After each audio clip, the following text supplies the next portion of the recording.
자, 오늘 시편 63편의 말씀 가지고 은혜를 나누고자 합니다. 시편 63편은 다윗이 지었는데 큰 고난 중에 쓴 시입니다.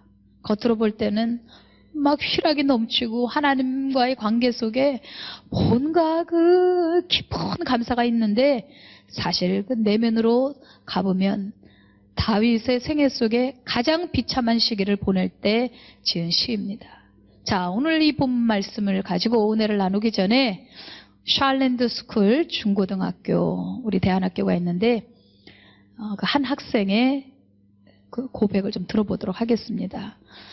평온이라는 아주 어여쁜 소년인데 그가 가지고 있던 고민이 사실은 그 한 사람의 고민이 아니라 종을 비롯하여 우리 모두가 가지고 있는 고민이기 때문에 좀 나누고 멘토링 하려고 합니다. 보시겠습니다.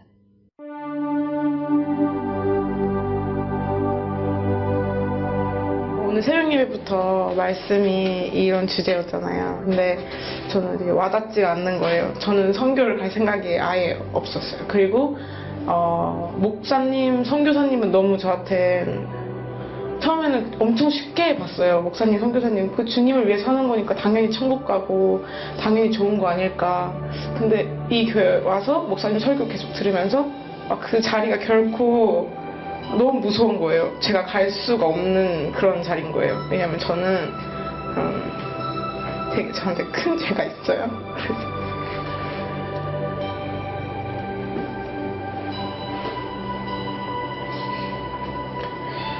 그래서 그 죄가 하나님한테 이렇게 제가 만약에 그런 선교사나 목사님을 하게 되면 그럼 또 뭔가 제가 심판을 더 많이 받을 것 같은 거예요. 제가 더 하나님이 저를 많이 혼내실 것 같고. 잘 보셨죠? 나는 죄가 너무 많아. 난 선교사 할 수 없고 하나님 일 할 수 없어. 누가 저 고백을 듣고 제일 좋아할까요? 하나님이실까요? 아니겠죠. 십자가에서 예수님이 나의 모든 죄를 씻어주신 거 믿어요. 감사해요. 고마워요. 그래서 제가 이렇게 눈물을 흘리잖아요. 그렇지만 절 내버려 두세요. 가만히 두시라니까요. 전 자격이 안 된단 말이에요. 겸손이 배어있지만 그러나 그게 진정한 겸손일까요? 주님은 우리에게 반쪽 복음을 주신 게 아니에요. 구원을 받았다는 것뿐만이 아니라 진정한 복음은 사명까지 다 포함하고 있는 거예요. 하나님의 음성 아니에요. 마귀가 넌 가만히 있어. 니까지 이렇게 뭘 한다고 그래. 너는 가만히 있는 게 도와주는 길이야. 저 무슬림 여자들처럼 새까만 그 아바야 뒤집어 쓰고 그러고서는 종교 생활하고 있는 것처럼 너는 그냥 겨우 숨이나 쉬라고. 네가 할 수 있는 게 아무것도 없다고. 마치 달란트의 비유처럼 꽁꽁 숨겨놓고 일하지 않는 겁니다. 그리고 십자가 앞에서 자기를 도돌아보면서 감사해요. 나 용서받은 거 감사해요. 그러면서 여전히 또 학대하는 겁니다. 제한하는 겁니다. 여러분, 이거는 반쪽짜리 복음이에요. 진정한 복음이 아니에요. 하나님의 용서는 더 할 수 없는 완전한 용서인 거 아십니까? 우리가 생각하듯이 그냥 천국 보내주는 것만 해도 감사한데 가만히 계세요. 더 내가 뭐 할 수 있는 게 없다니까요. 고맙다니까요. 울어요. 내가요. 고마워해요. 여러분, 그게 아니에요. 여러분들, 십자가라는 것은 반쪽짜리 용서가 아니에요. 그건 완전한 용서예요. 완전한 용서라는 것은 이런 거죠. 네가 앞으로 받을 축복이 얼마나 많은 줄 알아? 네가 하늘나라에서 받을 만한 그 축복이 얼마나 큰 줄 알아? 난 너에게 모든 기회를 다 줘. 여러분들, 십자가는 우리가 주님을 믿는 것뿐만이 아니라 하나님이 우리를 믿어주시는 거예요. 그리고 우리가 우리 자신을 믿어야 해요. 하나님의 자녀로서 우리를 믿어야 해요. 그리고 얼마나 우리가 귀한지를 믿어야 해요. 그게 십자가예요. 그런데 우리는 십자가에서 그 주님의 고난당하신 것을 보면서 감사해요. 얼마나 아프셨어요. 저 죄 씻어주셔서 감사해요. 거기까지 마치고 그 다음부터는 또 학대를 향해 가는 것입니다. 이 마귀는 얼마나 치열한지, 얼마나 이 스토커인지 모르겠어요. 마치 우리의 용서, 우리의 축복도 완전히 풀어지지 않고 있다는 것을 저는 교회에서 목회하면서 신방하면서 우리 대안학교에서 많이 봐요. 그거 보면 너무 가슴 아파요. 여러분, 완전한 용서는 완전한 믿음이에요. 우리가 하나님을 믿는다고 그래요. 그런데 참 신기한 것은 신앙이 좋은 사람일수록, 회개가 깊었던 사람일수록 자기를 믿지 않는다는 거예요. 저는 이거 한번 연구해보고 싶어요. 십자가의 공로에 대하여 많이 울었는데, 그런데 이상한 것은 자기에 대한 확신이 없어요. 여러분들, 그거 성경적이지 않아요. 그건 겸손에 관한 것이 아니에요. 그건 거짓 겸손이에요. 여러분, 자신을 믿어야 합니다. 내가 가는 길에 대하여, 거듭난 다음에, 그 다음에 주님이 주신 꿈에 대하여, 내가 걸어가는 일에 대하여, 내가 하고 있는 일에 대하여, 그것에 대하여 믿어야 해요. 그래야 우리가 목표를 정하고 흔들리지 않아요. 그렇지 못하면 늘 우리는 두려움에 시달려요. 구원은 받았는데도 행복하지 않아요. 그거 왜 그런 줄 아세요? 신앙생활 하는 사람들 보면 거의 두 종류가 있더만요. 제가 보니까 하나님 편에서 자기를 보는 입장, 내 편에서 자기를 보는 입장. 내 편에서 자기를 보면 그렇게 제한적일 수밖에 없더라고. 저도 그랬으니까요. 우리 평온이의 이야기는 평온이의 얘기가 아니에요. 제가 이렇게 쉽게, 아니 시원하게 얘기해 줄 수 있는 것은 내가 그렇게 고뇌가 많았기 때문이에요. 평온이처럼.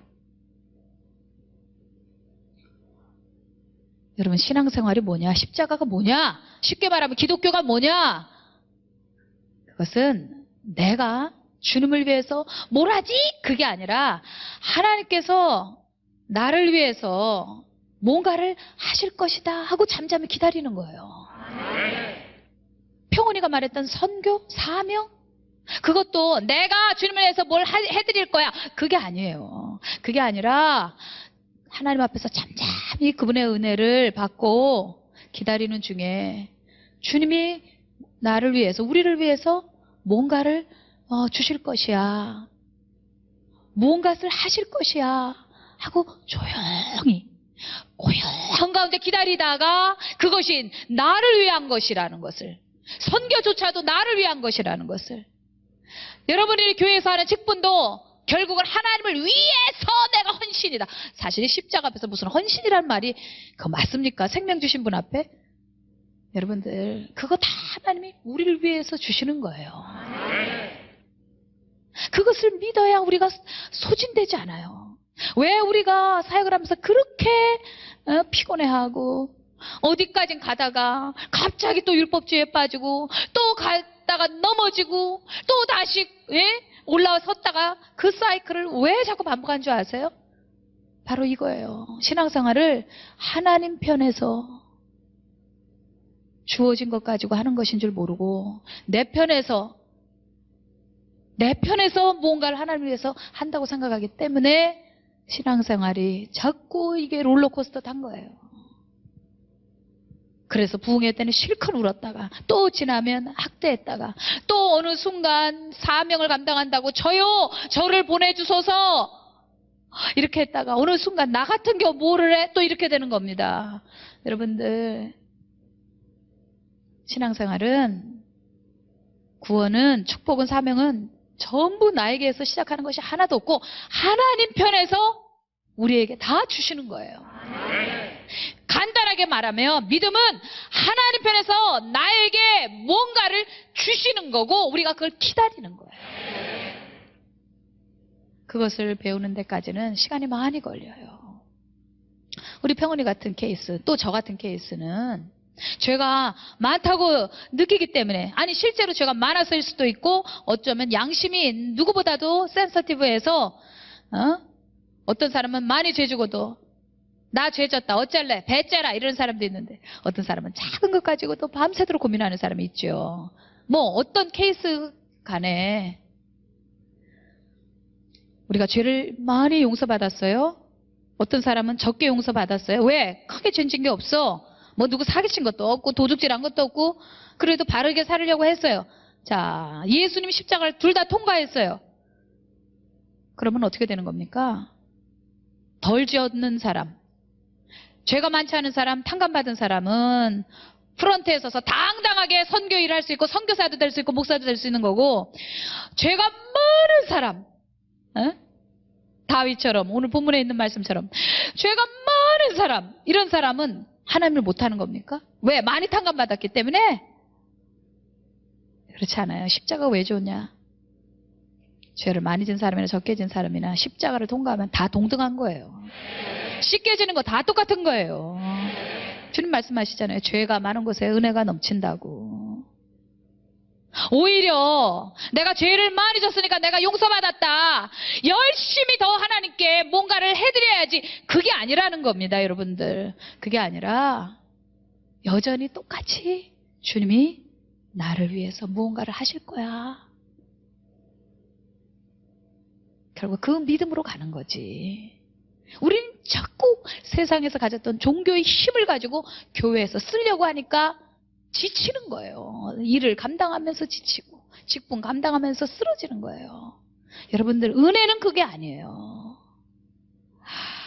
오늘 시편 63편의 말씀, 다윗이요, 압살롬 아들을 통해서 엄청난, 이건 뭐 세상이 무너지는 겁니다. 왜냐하면 아들이 아버지 자리를 빼앗겠다고 전쟁을 일으킨 거예요.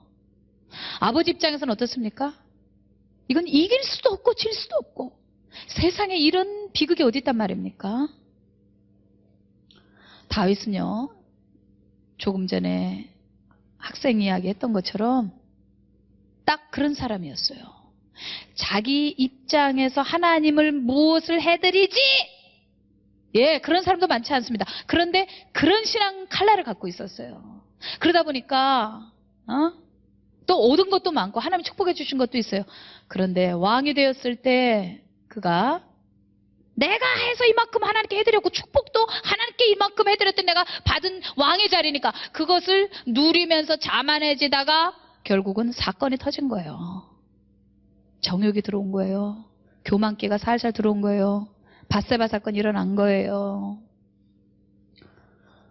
그런데 그래도 다윗은 기본기가 있는 사람이에요. 하나님이 너 잘못했다니까 엎드릴 줄 알아요. 회개할 줄 아는 사람이에요. 왜? 오늘 성경 본문에처럼 이렇게 써 있잖아요. 내가 주를 성전에서 배웠습니다. 내 영혼이 주를 목마르게 찾습니다. 온몸으로 주를 애타게 찾아 헤맵니다. 그곳에서 주의 능력과 영광을 보았습니다. 63편 2절. 내가 주를 성전에서 배웠습니다. 그곳에서 주의 능력과 영광을 보았습니다. 다윗은 하나님과 이 교제를 알아요. 그 맛을 아는 사람이거든요. 근데 그 맛을 잃어버렸습니다. 예전에는 양을 치면서 여호와가 나의 목자시니 내가 부족함이 없습니다. 인자가 무엇이간데 주께서 저를 생각하십니까? 에?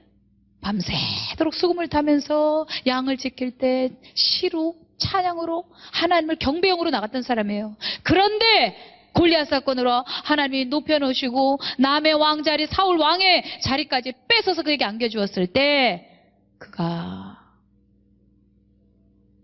배에 기름이 지니까 경배형이 점점 사라지고 자기 의의가 충만해졌어요. 내가 이만큼 해서 이렇게 온 거다. 내가 이렇게 신앙생활을 하나님께 잘했더니 말이야, 하나님이 나를 이렇게 축복해 주더라고. 신하들아 들어라. 너희들도 하나님 앞에 이렇게 신앙생활해. 내가 하나님께 이렇게 잘했더니 내가 복을 받았단 말이야. 예, 그 정도 수준도 대단한 거예요. 그런데 하나님이 다윗에게 요구하는 것은 그 이상이에요. 여러분들, 아니 지금 우리가 은혜를 아는 사람이라면 구약시대에 살았던 다윗의 신앙을 뛰어넘어야 해요. 다윗은 메시아, 예수 그리스도 육신의 조상이 아닙니까? 아브라함 육신의 조상 아닙니까? 그 씨에서 예수님 나오지 않습니까? 은혜입니다. 그들에게는 주님이 계시를 주셨어요. 그 은혜의 비밀을 알려주셨어요. 바로 시편 63편이 그런 내용이에요. 다윗은 결국은 밧세바 사건 때문에 하나님께서 그것에 대한 톡톡한 대가를 치르게 하는데 그게 아들의 반란이에요. 그리고 자기 충신들, 그 목숨을 걸었거든요. 다윗을 위해서 젊었을 때. 그런데 그들이 어쩌면 하나같이 더 반란을 일으키고 아들 편에서 같이 다윗의 목에 칼을 겨루는 거예요. 이것은 단순히 나라를 뺏기고 왕자를 뺏기고 차원이 아니라 다윗은 너무 지치는 거예요. 그때 다윗에게 하나님의 은혜가 임했는데 그게 뭐냐면 이거예요. 주의 인자하심이 생명보다 나음으로 내가 주를 찬양합니다. 쉬운 성경. 주의 사랑이 인자를 사랑이라고 표현했네요. 내 목숨보다 좋기에 내가 주를 찬양할 것입니다. 다윗이 이제 아무것도 할 수 있는 게 없어요. 옛날 어렸을 때처럼 신앙이 돌아올 수밖에 없어요. 뭐냐면 하나님의 처분에 맡기는 거예요. 내 편에서 그때는 없으니까 가난하니까 어리니까 자기가 주님을 위해서 할 수 있는 게 없었어요. 오직 하나님이 나에게 무엇을 해주실 수 있지 그것만 기다리고 주님을 경배했어요. 그 신앙을 하나님이 깊이 보신 거예요. 다윗은 그 초심으로 들어왔어요. 다윗은 그 로맨스로 들어왔어요. 그 주님과의 깊은 교제로 다시 돌아왔어요. 실제로 막상 왕자리 지금 빼앗기고 그리고서는 광야로 지금 막 도망가는 피난길인데 잃어보니까 사실 별게 아니야. 그 자리 별거 아니야. 그리고 그 자손들 그리고 대궐에 자기의 그 아이들이 막 뛰어노는 모습, 그 가정, 그것도 지금 다 파괴됐어요. 그리고 이제 압살람이 자기 후처들 다 지금 강간했거든요. 그것도 백주에 궁궐의 꼭대기에서 온 백성이 보라고 아버지의 권위, 아버지의 얼굴에 똥바가지를 씌운 거예요. 다윗은 지금 명예, 그리고 그 자리, 보좌, 그리고 가정의 단란함, 부모, 자녀와의 그 관계 다 깨졌어요, 지금요. 어쩌면 이렇게 하나님이 다 가져가실까요? 그런데 다 잃어버리면 그냥 끝났다 라고 생각을 할 수밖에 없는데 막상 다윗이 이렇게 다 잃어버리고 났는데 이상하게 마음에 평안이 오는 거예요. 그러면서 어렸을 때 그 신앙, 솜털이 보송보송하고 다윗은 얼굴이 볼그스름했대요. 성경에 보니까. 그러니까 혈색이 좋았던 것 같아요. 그리고 인물이 좋았어요. 그 어렸을 때 신앙으로 다시 돌아간 거예요. 주의 사랑이 날 사랑해 주는 것이 내 목숨보다 나아요. 그러니까 이 목숨이라는 건 모든 걸 포함하는 거거든요. 나라, 왕권, 가정의 편안함, 모든 거 다 포함하고 있는 거거든요. 그런데 하나님 사랑받는 것이 이 모든 것보다 훨씬 좋아요. 주의 인자하심이 생명보다 나음으로 내 입술은 주를 찬양. 그것이 이 성경에서 나온 노래잖아요. 우리가 자주 부르는. 맞습니다. 다윗은 이제 제자를 찾아간 거예요. 오히려 실컷 맞았는데 마음속에는 오직 하나님 생각만 지금 나는 거예요. 여러분들, 이 신앙 속으로 우리 들어가야 합니다.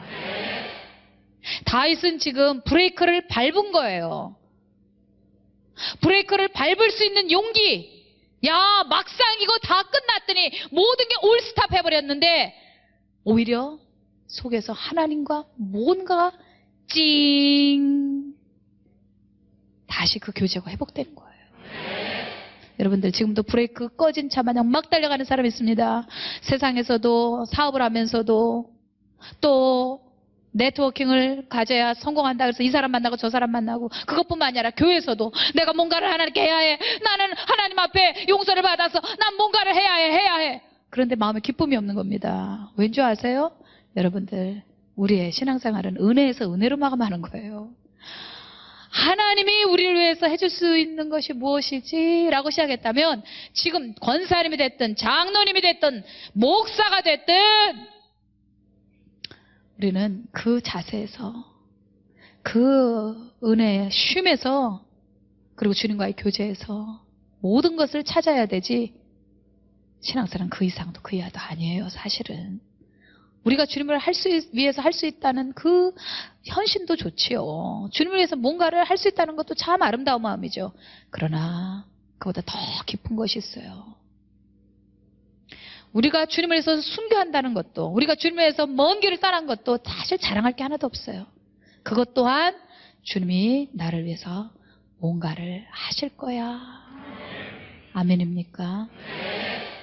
주님은 십자가에서 나를 위해서 놀라운 일을 행하셨어. 그냥 그것을 받아들이는 거예요. 그러다가 주님께서 너 선교 가야 되겠다. 네. 그것은 저에게 주신 하나님의 특권이죠. 그걸 자랑할 것도 하나도 없는 거예요. 해보자. 나는 이렇게 어려운 일을 한다. 내가 주님을 위해서 이렇게 멋진 일을 한다. 혹은 희생한다. 그럴 게 하나도 없는 거예요. 그래서 다윗은 시편 63편에 아주 멋진 구절을 적었어요. 다윗은 비밀을 알았어요. 그래서 다윗은 시편 63편에 제가 제일 좋아하는 구절이에요. 6절. 내가 침대에 누워서 주를 떠올립니다. 긴 밤이 지나도록 주를 생각합니다. 목사님, 그 구절은 좀 숨겨있는 구절 같은데요. 이 구절이 좋다고요? 그럼요. 첫째, 침대에 누워있으니까 얼마나 좋아요. 목사들에게 꿀 같은 시간은 뭐 구경하는 것도 많이 먹는 것도 아니고 실컷 잠자는 거 아니겠어요? 그런데 사실 그게 아니고요. 중요한 의미는 이제 다윗은 할 게 아무것도 없어요. 뭐 왕자를 빼앗겼는데 뭘 지금 뭐 국정을 운영할 게 있습니까? 아니면 뭐 자식들이 지금 뭐 다 난리가 났는데 뭐 우리 새끼 그러고서 자식 걱정할 게 있습니까? 지금 자기가 할 수 있는 것은 힘 빼고, 목에 힘 빼고, 어깨에 힘 쫙 빼고, 그리고 하나님 기다리는 거예요. 브레이크를 밟고 이제 고요 한가운데 침대에 누워있는 다윗. 사실 생각하면요, 얼마나 불안합니까? 그런데 다윗의 모습을 보니까 시편 63편은요 굉장히 찬송시로서는 뭔가 이렇게 희락이 있어요. 왜? 제가 읽어드릴게요. 요 5절에 주여 가장 좋은 음식을 먹은 것처럼 내가 만족할 것입니다. 크게 기뻐하며 내가 주를 찬송하겠습니다. 내가 살아있는 동안 주를 찬양할 것입니다. 내가 손을 들고 기도하며 주의 이름을 찬송하겠습니다. 여러분, 이 시편의 배경을 모르면 여러분들은 깜빡 속을 거예요. 이야, 다윗이 잘 나가니까. 그러니까 이렇게 하는구나. 아니요. 이 세상에서 제일 비참한 아버지가 된 거예요. 이 세상에서 비참한 왕이 된 거예요. 다른 사람의 반란도 아니고 아들의 반란. 그런데 이렇게 지금 골수에 기름진 것을 먹은 것보다 더 기쁘대 지금. 이럴 수 있다니.